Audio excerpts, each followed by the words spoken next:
ဟုတ်ကဲ့အားလုံးပဲမင်္ဂလာပါဗျเนาะအားလုံးပဲမင်္ဂလာပါခုတကပြမယ် site ကကျွန်တော် site ဟောင်းဗျ site ဟောင်းဆိုတာကကျွန်တော်ပြီးခဲ့တဲ့9ရက်နေ့ကတင်ထားတဲ့ site အဲ့ site ကိုမှကျွန်တော်ပုံစံတစ်မျိုးနဲ့တွေ့နေလို့အားလေးကိုကျွန်တော်ပြကြည့်မလို့site တော့ site ဟောင်းပေါ့ site ချင်းကတော့တူတယ်ခဏကမတူသူကအဲ့ဒါလေးကိုပြီးရင်လည်းဒီ site ကလေးကပုံများကောင်းမလားလို့ပုံများငြိမ်မလားလို့ပေါ့ဗျာအဲ့ဒါလေးကိုပြကြည့်မလို့သူကဘယ်လိုလဲဆိုရင်သူကဒီက8ထိပ်ဒီက8ထိပ်ဒီ3ထိပ်နဲ့ထိပ်စီ3လုံးပေါင်းခြင်းကသူက6တဲ့6ဖြစ်တဲ့အတွက်ကြောင့်မလို့6ရဲ့နဲ့ခက်ကသူက6အဲ့6ကိုသူကဒီမှာခွာတယ်တဲ့အဲ့6ကိုခွာတဲ့အတွက်ကြောင့်ဒီ6ထိပ်နဲ့ဒီ6နောက်ပိတ်နဲ့ပေါင်းခြင်းက2ဖြစ်လို့2ရဲ့နဲ့ခက်ကသူက4ဆိုပြီးခါမှာထည့်လိုက်တာဒါကြောင့်မလို့သူက6 4 6အဲ့လိုဖြစ်တယ်တကဒီခါကိုသူကခါမှာ4ဖြစ်တဲ့အတွက်ကြောင့်ဒီ6ခါရယ်5ခါရယ်4ခါရယ်3လုံးပေါင်းခြင်းက5လို့ဖြစ်တယ်ဒါသူကဒီမှာ646ပေါ့နော်ဒါတစ်ဖြတ်ခုကလည်းအဲ့လိုပဲသူကဒီမှာဒီ6ထိပ်ရယ်ဒီက9ထိပ်ရယ်ဒီ6ထိပ်ရယ်3လုံးပေါင်းခြင်း1ဖြစ်လို့ထိပ်စီး3လုံးပေါင်းခြင်း1ဖြစ်လို့1ရဲ့နဲ့က8တယ်အဲ့8ကိုဒီမှာခွာတယ်သူကအဲ့လိုခွာတဲ့ခါကျတော့8ထိပ်စီးနဲ့8နောက်ပဲနဲ့ပေါင်းရင်6ဖြစ်လို့တဲ့6ရဲ့နှစ်ခက်က9တဲ့အဲ့9ကိုခါထည့်တယ်အဲ့ခါထည့်တဲ့အချိန်မှာဒီခွန်ခါရဲ့9ခါရဲ့9ခါရဲ့3လုံးပေါင်းရင်ကသူက9ပဲပြန်ဖြစ်တယ်သူကဒီမှာ6 5 4 5ခွန်9 9 5ဆိုပြီးတော့မှသူအဲ့လုတ်ထားတာဟုတ်အဲ့လုတ်ထားတာအဲ့ကကြတော့ခုဒီမှာ6 4 6ရဲ့အောက်ကဒီ9ခွန်8ပေါ့ဒါဒီ9ခွန်8ထွက်တဲ့ပုံစံနဲ့ဒီ8ကို8ရဲ့အောက်ကဒီနေရာမှာ20ကြိမ်မှာထွက်မဲ့ပုံစံပေါ့ဗျာအဲ့ဒါကိုပြမလို့နည်းနည်းလေးဒီကောင်လေးကနည်းနည်းပိုကောင်းသလားလို့ပေါ့ဘယ်လိုလဲဆိုရင်သူကဒီမှာတော့ငါဒီ9ခွန်8မှာသူကသူ့ရဲ့9ခွန်8ရဲ့ပထမနှစ်မှာ9ခွန်8ရဲ့ပထမနှစ်မှာသူက665ဆိုပြီးခွန်ဘရိတ်အဲ့လိုခွန်ဖြစ်လို့တဲ့သူကဒီသုံးလုံးပေါင်းခြင်းကလည်းခွန်တဲ့သူကဒါကဒီထိပ်စီးနဲ့ဒီခါနဲ့ပေါင်းခြင်းကလည်းခွန်တဲ့သူကအဲ့ခွန်ကိုဒီမှာခွန်ခါဆိုပြီးတော့သူကထည့်တယ်ထည့်ပြီးလို့ရှိရင်သူကခွာပေါင်းခြင်းကိုလည်းသူကခွာပေါင်းခြင်းလေးအဲ့ခွန်ခါလို့ထည့်ပြီးလို့ရှိရင်တဲ့သူကဘယ်လိုဖြစ်လဲဆိုရင်ဒီခွန်ခါလို့ထည့်ပြီးတာနဲ့သူကဒီမှာက6ထိပ်စီဒီမှာ6ထိပ်စီဒီမှာ9နောက်ပိတ်အဲ့6ထိပ်စီနဲ့9နောက်ပိတ်ကိုသူကရှင်းလုံးပေါင်းခြင်း6နဲ့နောက်လုံးပေါင်းခြင်း9ဆိုပြီးသူကလုတ်ထားသလားလို့အဲ့လိုဆိုလို့ရှိရင်ဒါခွန်ခါနဲ့ဆိုရင်ဒါဒီက6ထိပ်နဲ့2နောက်ပိတ်ကိုရှင်းလုံးပေါင်းခြင်း6နောက်လုံးပေါင်းခြင်း9ဒါကြောင့်9ခွန်8ဒါ9ရက်နေ့ကပြတဲ့ဖိုင်နဲ့မတူဒီကောင်ကပုံစံတစ်မျိုးပေါ့နော်ခုဒီမှာကြတော့ဒီမှာသူကဒီလိုမျိုး9ဘရိတ်ပေါ့နှစ်တက်က9ဘရိတ်ဖြစ်လို့တဲ့သူကဒီမှာဒီသုံးလုံးပေါင်းခြင်းကလည်းသူက9တဲ့ဒါကဒီထိပ်စီးနဲ့ဒီခါနဲ့ပေါင်းခြင်းကလည်း9ဖြစ်တယ်တဲ့ဒါကြောင့်ကျွန်တော်အဲ့ဒီ9ကိုဘောကဒီ9ခွန်8မှာလို့ပဲ9ခါလို့ကျွန်တော်ကယူလိုက်ချင်တာယူထားတာပေါ့ဗျာ9ခါဆိုတဲ့ကကြတော့သူကဒီမှာ2ထိပ်စီးနဲ့သူက1နောက်ပိတ်ဒီ6ထိပ်စီးနဲ့9နောက်ပိတ်ကိုရှင်းလုံးပေါင်းခြင်း6နောက်လုံးပေါင်းခြင်း9ဒီမှာ2ထိပ်စီးနဲ့1နောက်ပိတ်ကိုအဲ့လိုလုပ်မယ်ဆိုရင်ထိပ်စီး2ဖြစ်လို့2ဖြစ်အောင်သူကခွန်ထိပ်စီးထည့်လိုက်အဲ့ဒါဆိုရင်ရှင်းလုံးပေါင်းခြင်း1နောက်ပိတ်ဖြစ်လို့1ဖြစ်အောင်နောက်က6ထည့်လိုက်ပေါ့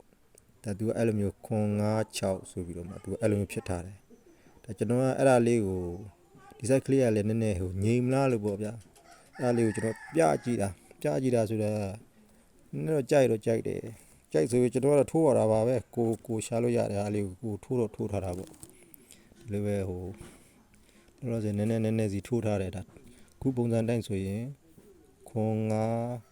6ပေါ့ဗျာသူကအဲ့ဒါမှာဘယ်လိုပုံစံလေးရဖြစ်ထားတယ်လဲဆိုရင်ဒီမှာတော့ကြည့်သူကဒီ9ခွန်8မှာသူရဲ့ဒီ9ခွန်8ရဲ့တောက်မှာပထမနှစ်ကသူကဒီမှာ6ထိပ်စီးတဲ့အဲ့6ထိပ်စီးကိုဒီမှာကသူက6ထိပ်စီးရဲ့6ရဲ့နှစ်က9ဆိုပြီးထိပ်စီးလုပ်ထားတယ်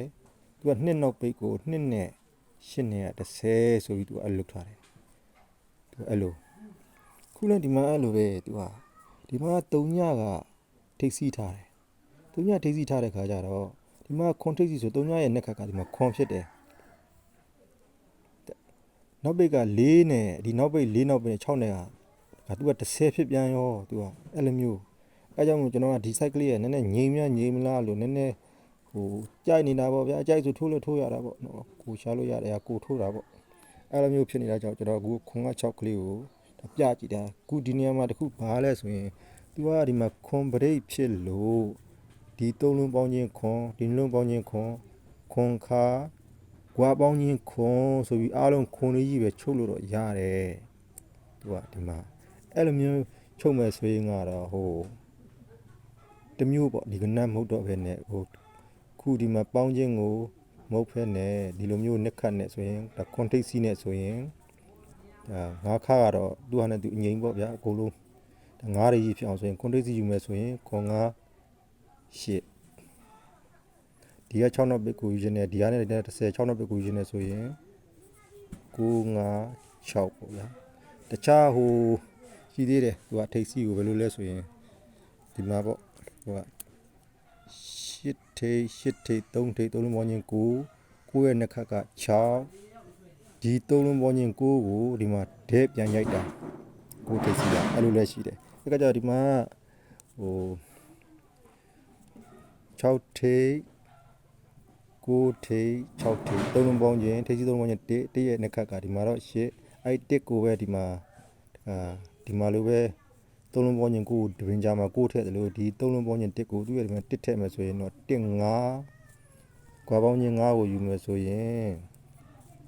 1 5 4ပေါ့ဟိုကအဲ့လိုမျိုးတွေတော့ရှိတယ်ဟိုဒါကတော့ဟိုပြောရမယ်ဆို series ဆွဲရမယ်ပုံစံပေါ့ဒီဟာဘာလို့ series ဆွဲရမယ်ပုံစံဆိုတာကဟို9ခါကိုကွာပေါင်းခြင်းနဲ့ယူတာဆိုတော့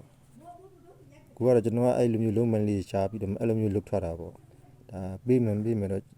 ပြောတာဟုတ်ပါဗျာဟိုဖြစ်နိုင်ကြီးရှိတာပြောရတာပေါ့ကောင်းတာကတော့ဒီခွန်9 6ကတော့ပို့ပြီးတော့များကောင်းမလားလို့ပေါ့ဒါဟိုကြည့်တဲ့လူတွေလည်းနည်းနည်းလေးဝေဖန်လို့ရအောင်ပေါ့ဗျာ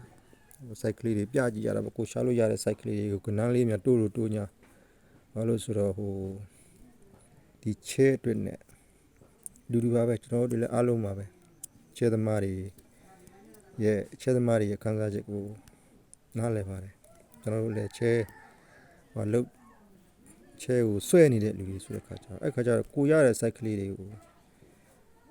ပြီးမယ်တော့မသိဘူးပြကြည့်ရတာပေါ့ဗျာထွတ်လို့ထွတ်ညာအဲ့လိုပေါ့ဟိုကိုပောက်ခဲ့တာကတော့ဒီလူလေးတွေပါပဲကျွန်တော်ပောက်ခဲ့တာဟာလေးတွေကတော့တခြားလူလည်းတိတ်ပြီးကျွန်တော်မရှာတတ်ပါဘူးဒါခုလိုမျိုးဟိုအနိကကလေးတွေကိုပဲပြပြီးတော့မှအဲ့လိုမျိုးလေးတွေပဲကျွန်တော်ပောက်ပြီးတော့မှထိုးပြီးတော့မှပောက်ခဲ့တာဗျဒီနေ့နဲ့ခွန်လုံးကလည်းအဲ့လိုပဲများတော့မများဘူးအဲ့ကျင်းဖမ်းတာနည်းနည်းလွဲသွားလို့တပင်လွဲသွားလို့သူကတကယ်တမ်းကျကျွန်တော်ဖမ်းထားတာ38နေရာမှာဖမ်းထားတာနေ့ခွန်ဒါနည်းနည်းပဲရလိုက်တယ်ကြိုထိုးလိုက်လို့ခုလည်းပဲအဲ့လိုပဲဟိုထွတ်လို့ထွတ်ညာပုံစံဒူလေးတွေပြကြည့်ရတာပေါ့ဗျာကြိုက်ရင်လည်းယူသုံးကြပေါ့မကြိုက်ဘူးဆိုရင်လည်းသဘောပေါ့ဗျာကိုကချဲဟိုဒီ9နှစ်10နှစ်အဲ့လို19နှစ်ကျောင်းသားအရွယ်ကနေဟိုးအသက်80 80အရွယ်ကြီးတွေထိအောင်ချဲဆိုမှချဲဟိုအလုတ်ကိုင်းနေကတအားဟို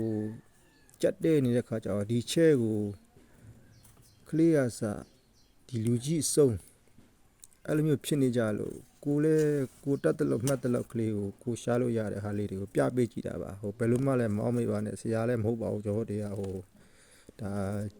ကျွန်တော်တို့လည်းပောက်ခဲ့ဘူးတယ်ခဏပါပဲเนาะအများကြီးမဟုတ်လို့ဒါပါခုလိုပဲဟိုရင်လွှဲရတာနဲ့ထိတ်စီလွှဲရတယ်နောက်ပိလွှဲရတယ်အဲ့လိုမျိုးလေးတွေနဲ့ပဲခုလည်းပဲကျွန်တော်တို့ပြရတယ်ဆိုတာတကယ်ကိုပဲစေတနာနဲ့ပါဘာအတွက်နဲ့မှမဟုတ်ပါဘူးကြိုက်ရင်လည်းယူသုံးကြပါမကြိုက်ရင်လည်းသဘောပါပြီးလို့ရှိရင်လည်းရပါတယ်ကျွန်တော်တို့ဒီဆိုရင်ပုံမှန်နဲ့ဝေဖန်လို့ရတယ် comment နေမှာဟို site တွေကိုဘယ်လိုနေထားမျိုးဖြစ်နေလဲဆိုတော့လည်းကြမ်းပေးလို့ရတယ်ဗျနော်ကျွန်တော်တို့ဒီရစိတ်မဆိုးဘူးကျွန်တော်တို့တတ်တဲ့လောက်ကလေးကျွန်တော်ပြကြည့်တာပါအားလုံးကိုကျေးဇူးတင်ပါတယ်ဗျကောင်းကြပါစေနော်